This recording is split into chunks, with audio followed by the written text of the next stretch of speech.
Hey, everybody. Welcome to Bunker Nation. My name is Michael Bunker. I'm going to be your host for the evening.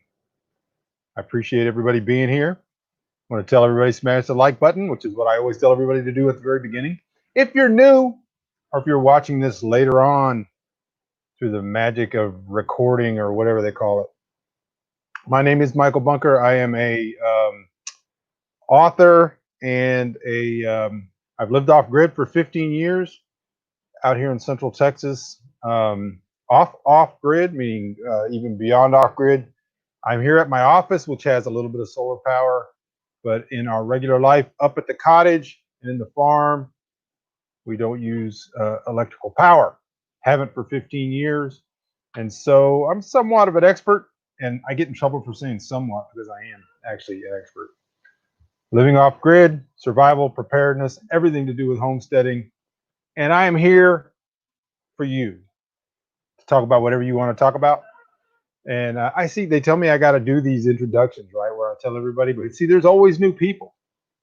I always, always get new people, and so we shuffle off. Some of the other ones get mad and I'm probably going to make some people mad tonight because anytime you say everybody's wrong, then they get mad.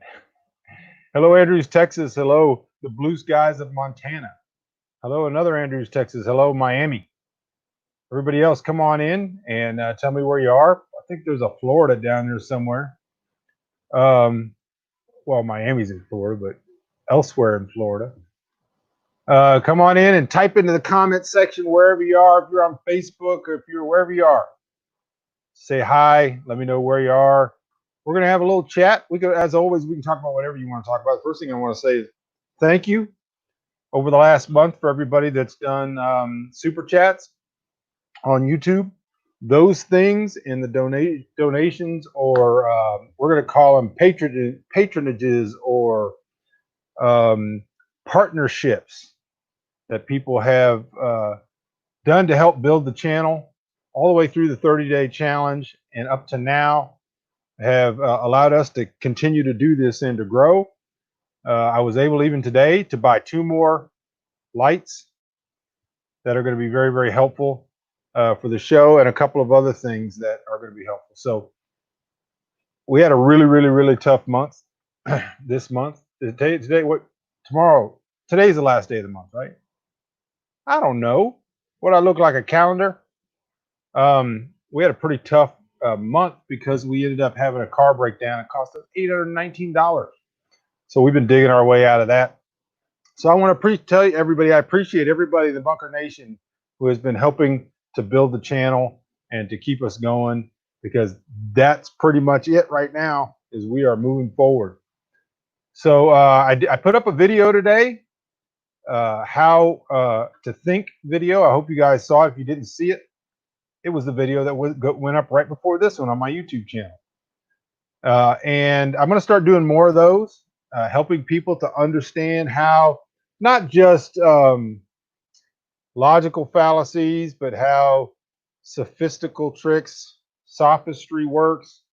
And so as you navigate your way through social media or through your personal everyday lives, you'll have some help understanding how people trick you or themselves are tricked and engage in unreason.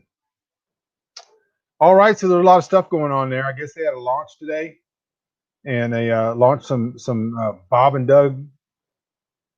When did that happen? When did we just start calling astronauts by their first name, like we're all just hanging out at the bar? I only watched like 15 minutes of the whole thing, going all the way back. And whatever channel you were on, they were like, "There's a picture of Bob and Doug. Bob and Doug are hanging out, and they brought some stuff." It was all of a sudden, it's like there was a plan, either at NASA or with SpaceX, where they're like, you know what we need to do? We need to personalize this. People need to be like closer. They need to know Bob and Doug. And of course, I can't think of anything coming from the 80s other than Bob and Doug McKenzie. So I'm sitting every time they're like, "There's Bob and Doug," I'm thinking Bob and Doug McKenzie are in a spaceship going into space. Yes, Dragon on the way to ISS. It was cool. I watched it. It was cool. And regardless of the whole propaganda manipulation of the Bob and Doug thing, where all of a sudden we're all buddies, Um, I remember in previous launches, they use both names, right? It's kind of respectful. These people are like, I don't know. Anyways, I just thought it was weird. You change the channel and somebody was like, "Oh, Bob and Doug are doing this, and Bob and Doug are hanging out right now telling jokes." You can always tell when a PR person has been in charge, and everybody got the letter. Um, oh, we're okay with you being late, Daniel. We held it down for you. One thing I didn't do, and I need to do, and I need to start learning to do it, is this deal right here.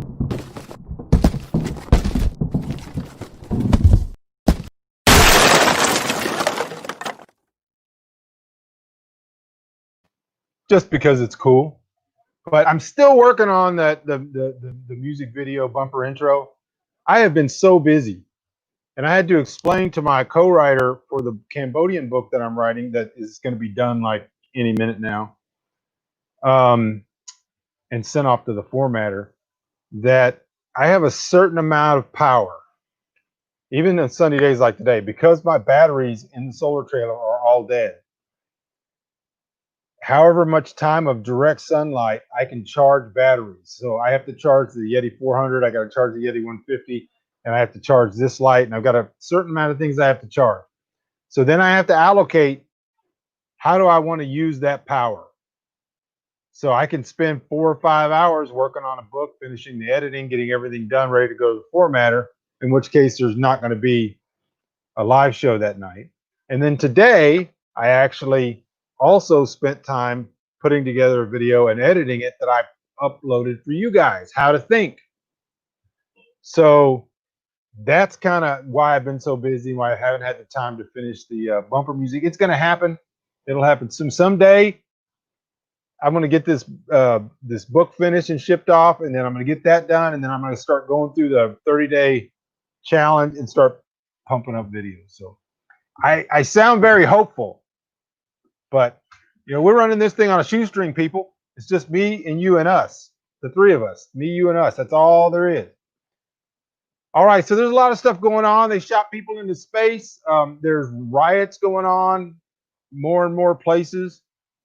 Agitators being brought in, shipped in from all sides. They're trying to exacerbate the situation. And so we're here, you and I, stuck in the middle with you. Let me go through here.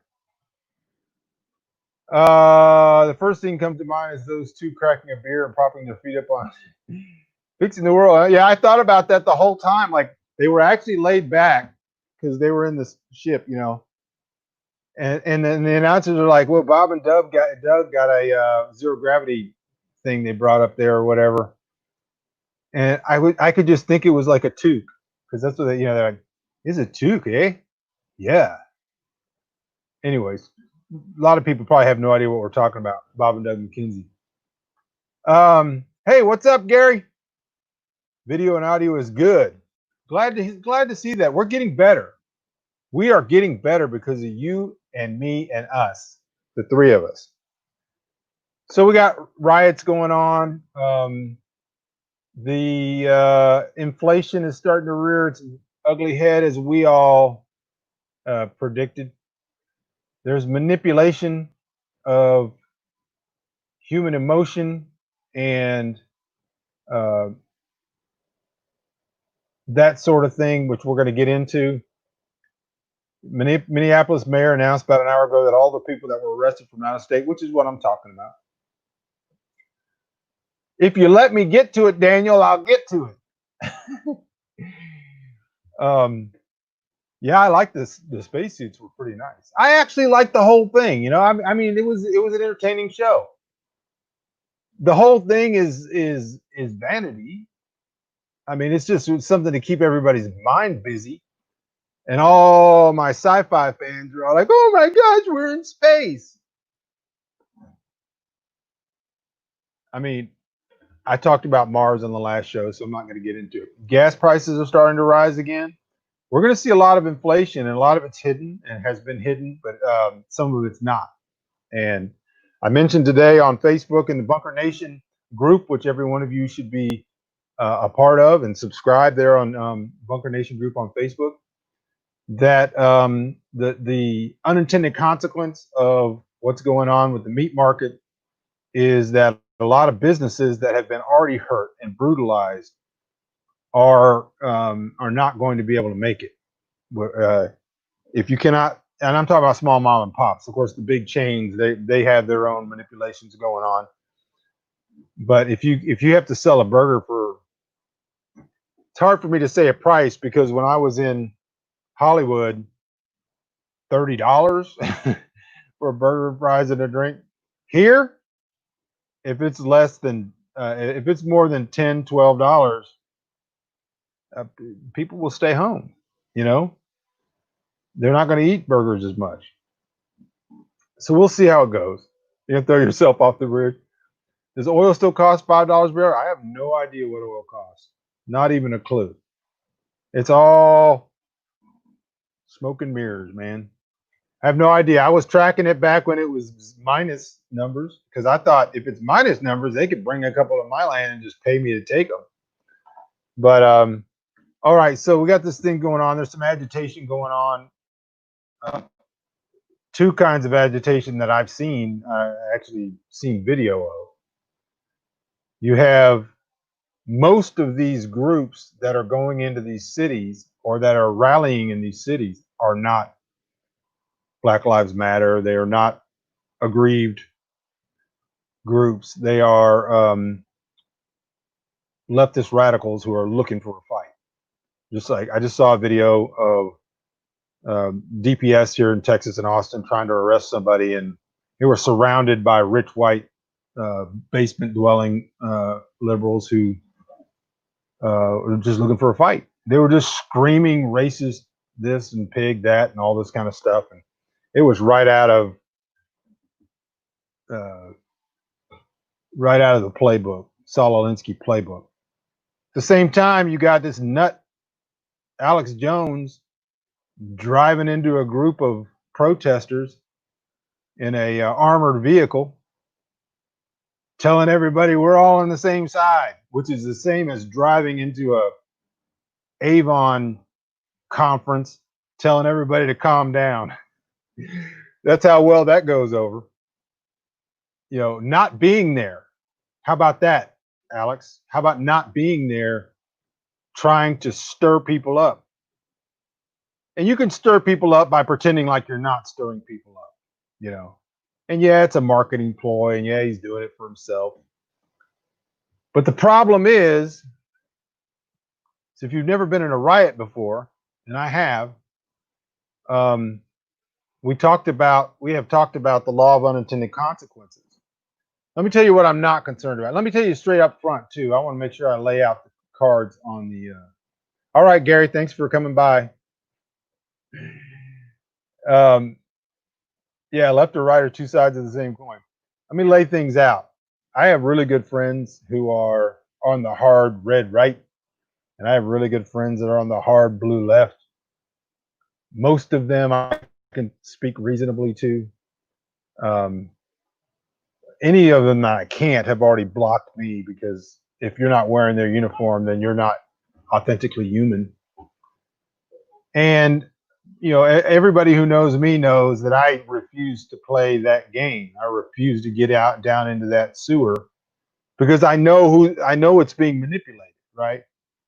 That's the way that you move the mass man is you purposely create two parties, two groups. Hello, Pat, and a schism, and then you inflame one and you inflame the other, and it's the strings that you use to move the legs, right? You move the left leg, you move the right leg. That's what's going on right now. I am not concerned with a communist revolution in America. The communists who I know and the communists who are out there carrying Antifa flags and, you know, are a joke. every bit as much of a joke as they were in 1968, this is a replay of. But they're being used. They are unwilling or willing dupes. Very Hegelian. You're right, but they're being used, and then their job is to provoke a response. And there are people who are looking for that fight. There are people who want that fight. And the other side the extremists on the other side look at it the same way. But all of this is happening while we've destroyed our economy. People are out of work, massive unemployment, very much. History doesn't repeat itself, but it rhymes, remember? Very much reminiscent of 1968. In fact, shooting people into space, turning off the space thing, and then seeing riots in the street kind of has a 1968 feel to it. Not all just the same, you know? We're not in a war in Vietnam. But I say that to say that the radicals on the left don't frighten me. We have zero possibility in a straight line, and I've explained to you what I mean by a straight line before, but I'll explain it again. There's zero possibility in a straight line of the mishmash of spoiled, completely irrelevant, incapable of moving their body weight very far, fat, dumb, lazy basement dwellers who are Antifa, of them achieving any. And yes, I know very well the Bolsheviks were a very smart group, a very small group, and a very smart group. They had some material to work with. They were a group of people. Many of them had been exiled. Many of them had been beaten. Many of them had spent up to decades in the gulags. They were a small group, but they had millions of military personnel in the trenches of Eastern Europe who were not getting paid and who were easily recruited. And you know, you had a long history of the people coming to desire some form of stability. So there was a seedbed for that. And so I like my concern in a straight line, but see, things don't happen in a straight line. You'll remember me talking about, if you look backwards from through what happened in World War II, you can see a straight line, and it's easily predictable. Looking at it forward, nobody could have predicted it. Nobody could have predicted that the shooting of basically a no one in Serbia would have started the dominoes falling that would have 30 million dead in just a couple of decades. So that's what we're dealing with, is the law of unintended consequences. But we're seeing this play out on a bed of fire, or a cask of, I don't know, explosives. And so, going back to riots, I've written exclusively, and if you give me just a second, I'm going to look for it here real quick. It may take me just a second to find it. Some of you will remember, hold on, give me just a minute. I have to pull up Facebook. Some of you will remember me using the term. I decided at one point that I would no longer use the term politics, and I would only use the term prison riot. And this is based on something that I wrote. This is 2018. I want to read it to you. This is something I wrote, and it came out of a book that I wrote, but I shared it on Facebook September 27th, 2018. The thing about a prison riot is that you better know you are in a prison riot. Right up to the minute a prison riot starts, there are things like rules, norms, traditions, expectations. People do this or that as expected. Guards clock in and out, records are kept, authority and normalcy rule, even if they are a thin, mythical veil. Inmates come out of a cell and toe a line. They respond to buzzers. They put up their meal trays. They answer to orders. They read books. They take their time in the yard. There's an almost monotonous sanity to it all. But the instant a prison riot starts, all of those rules and expectations go out the window. All of them. If you think there is such a thing as fair play or rules or traditions in a prison riot, you are an extinct species just waiting to happen. If one gang decides there's going to be a prison riot and that the rules no longer apply, well, you're a fool if you have any expectation other than a battle for your very survival. If you've ever been in the midst of a fight that you thought was just a mere scrap, and then the other guy starts eye gouging or pulls a knife, then you can scale that up from there to a prison riot. The point is that there is a prison riot going on. And some of you think it isn't going to spill into your cell block, but you are almost certainly wrong. I wrote that in 2018, or I put it on Facebook in 2018. Politics being a prison riot. But what I'm saying about a riot is true. Even the people who instigate them, the people who think they control them, the people bussing in protesters, these people coming out of their mom's basement to go surround some police officers and shout names and epithets at them. And see, the thing is, um, this man who was murdered, was his name George Floyd? He should be alive today. I have no problem saying that. He should be alive. What went on there was deeply upsetting and wrong. And I'm not following that up with a but to say, but that we need to forget that, because I'm not. I have long uh, been very vocal against the abuse of by any abuse by those in power. I am not, for the most part, a friend of government. I think most of the time we don't need it, almost all the time.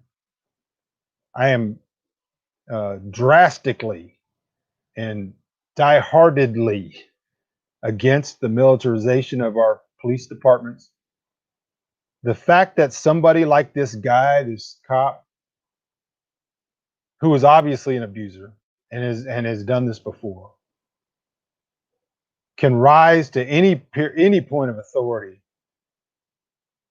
is a problem. There is a problem. There's a systemic problem. And everybody wants to get into this thing. So what happens immediately is that you are shoved into a camp. It's a prison riot. In a prison riot, you are immediately labeled and boxed into a camp. You're either with them or you're with us. There's only two groups. And so for the person who refuses to play, who refuses to get into a group, anything you say is going through a filter in the other person's mind that plants them either in you're in our side or you're on their side. And so me saying these things about the police that they obviously should be held to a higher standard, that saying that there are good cops does not help, doesn't help. The cops and the people in the police fraternity should be the most strident as far as purifying themselves of these people. Now, when I was in a low level of law enforcement, I worked at a juvenile jail. I saw this attitude all the time. Most, not all, there were some good police officers. There's a lot of good ones. But a lot of them, maybe most, were actually frustrated athletes who used to have some respect in high school, maybe in college, and no longer had it. And they were looking for a position of authority where they could impose themselves physically on other people. And you've seen it, and I've seen it. I've been pulled over and harassed. I've been pulled over and had somebody illegally, many cases, threaten me. I've had vehicles that I own illegally searched, unconstitutionally searched, even though they were told they did not have the authority to search the vehicle. This attitude that somehow the laws are to be flexible now permeates all of government in both political parties. Now we see crimes being committed, people's livelihoods, their businesses burned to the ground, which has nothing to do with what happened to this man and is not helpful. And we see groups politicizing all of this in order to make hay while the sun shines, right? To not waste a good crisis. And we've allowed all of that from both sides because what happens is their intention is to shove you into a camp. My whole message tonight is do not allow yourself to be shoved into a camp. And I'm not talking about a prison camp, although that's down the road too. I'm saying do not allow yourself to be aligned with people with whom you would normally not have concourse. That's what they do. That's what all of this declare yourself, declare yourself. You're with us or you're with the enemy. All of this has been going on in the last 20 years. Is to make free people, free men and women of all races, merely pawns in a game to be manipulated. And staying home to them is not a solution. Staying home and actually working towards freedom, spiritual freedom, physical, moral, philosophical freedom. Both sides will shout you down when you talk about that. Havis, I was verbally and emotionally abused and threatened by police after my home invasion, where only 2 cheap TVs were stolen. And I'm sorry that happened to you, but I've had some really, and I'm 53 years old, and I have never been arrested. There's no reason for any of us to be harassed or treated poorly, but it has happened to me repeatedly in my life. At the age of 18, a highway patrolman parked near my parents' land, waited for me every morning to get on the highway to drive towards Lubbock, Texas, and pulled me over many times just to berate me for being a college punk, because apparently he didn't go to college. And he kept doing it and kept doing it until it finally was put to a stop. Yeah, Crips in the blood. That's right, Bill. I've been pulled over in Oklahoma, no probable cause. Cop came around the car looking for trouble. He was looking for a crime. He was looking to manufacture something. He asked me if he could search the vehicle. I did not give him permission. And he began to berate me until I finally told him. He said, well, where are you going? Which is none of his business. It's none of your business where I'm going. Have probable cause and act on probable cause and be able to prove it in court, or just let people go. It's none of your business where I'm going. I didn't yell. I was polite. But I said, I'm traveling on behalf of the gospel, an engagement that you are interfering with right now. And I don't know if you want to be in that place. And all of a sudden, his face went white. And he was like, "Oh, well, I'm just doing my job." No, sir, that's not your job. Your job is not to pull over people who have not done anything, not tell them what they did that was wrong that caused you to pull them over, and start asking them questions, fishing for a crime. And this happens every day in America, all over America. I have been pulled over many times for no reason, and times I have been pulled over for a reason have turned into a fishing expedition.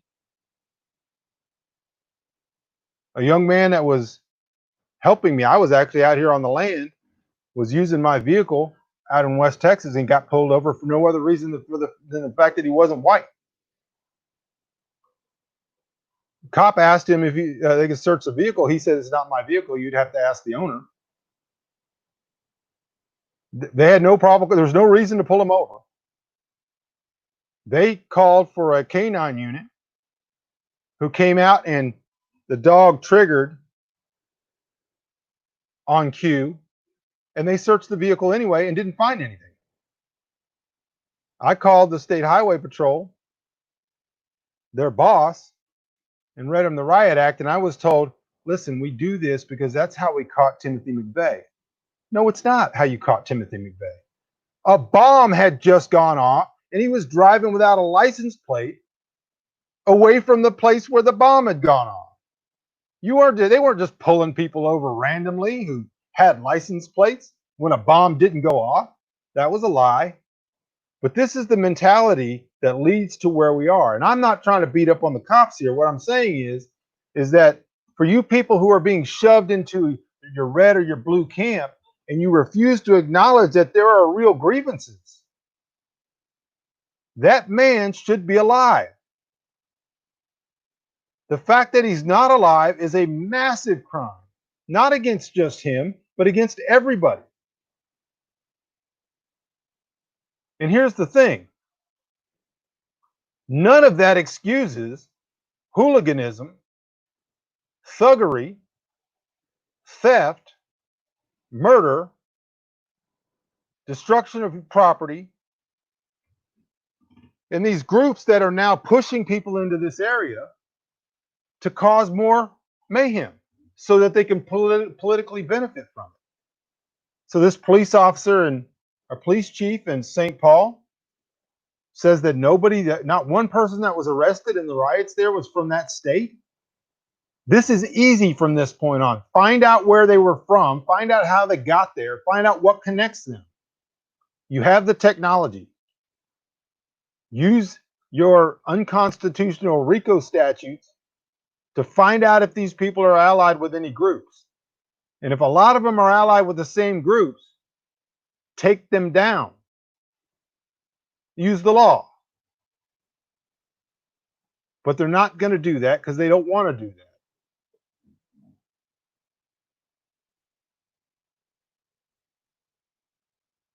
And so here's the thing. You're right, Hava. We can't allow ourselves to be forced into alliances with particular groups, political parties, with which we ought not have any concourse. We can't allow that to happen. That's the purpose of a prison riot. That's the purpose of riots in general, is to make you decide, to force you into a camp. And what's going to happen most likely, and I'm not predicting anything, is that these things are going to be aggravated to where they either blow up more or something else bigger is brought in. This is the only thing that got COVID off the headlines. That story was going sour for the media and for the people in power. You notice how there's always a next thing. But like I said, these groups could be tracked. These groups could be uh, attachments could be shown. The technology exists for that, and they know it. They probably have already done it. The fact that these groups are not being taken down tells me that there's groups in power who are utilizing those groups for their own purposes. So that's my word to you is, as a person of peace, that it is possible to be outraged at the death of George Floyd, the murder, to be outraged at the type of human being that other police officers are allowing to be in their midst. Because people knew who this guy was. This guy was no mystery. And I'm not defaming him. I'm good enough at experiencing and understanding human nature. I know the type. Seen them before. I could tell stories. That type of outrageous activity ought to be shouted down. It ought to be condemned by reasonable people. And at the same time, this other behavior ought not to be excused. This other criminal behavior. We've spent too much time in the last 30 years trying to criminalize thoughts and criminalize ideas and trying to otherize people who don't think like you, to try to criminalize opinions, while we refuse to criminalize criminal behavior. That's what's going on here. One group doesn't want to say what happened to George Floyd was a crime, because it was a crime. It was a crime of violence, and that man's dead because of it.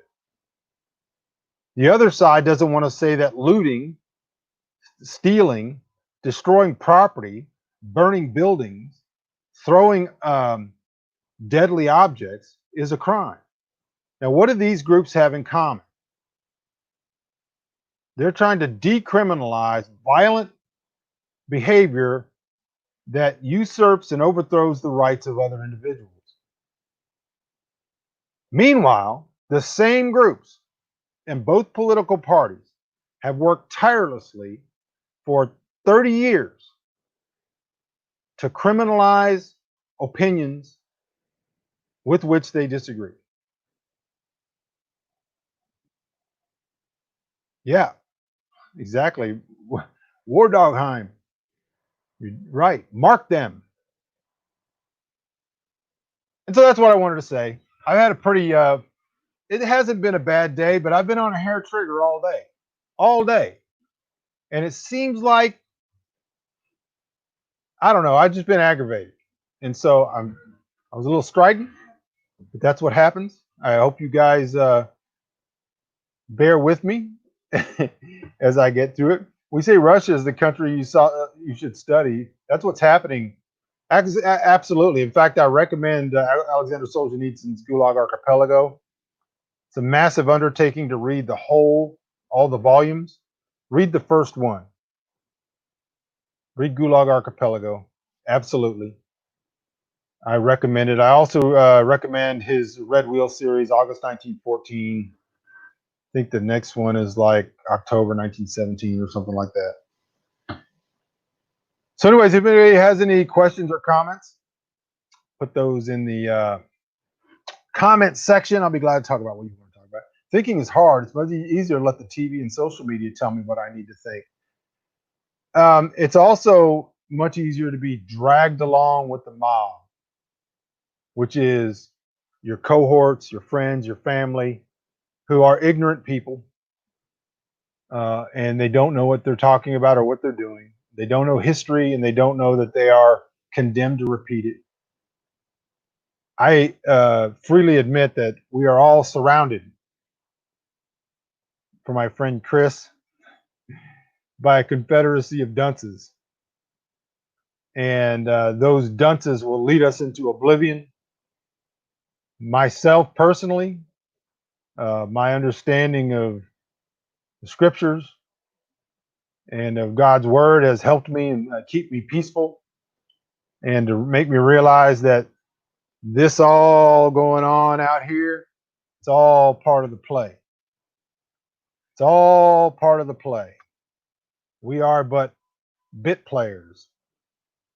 And I love you too, Guy.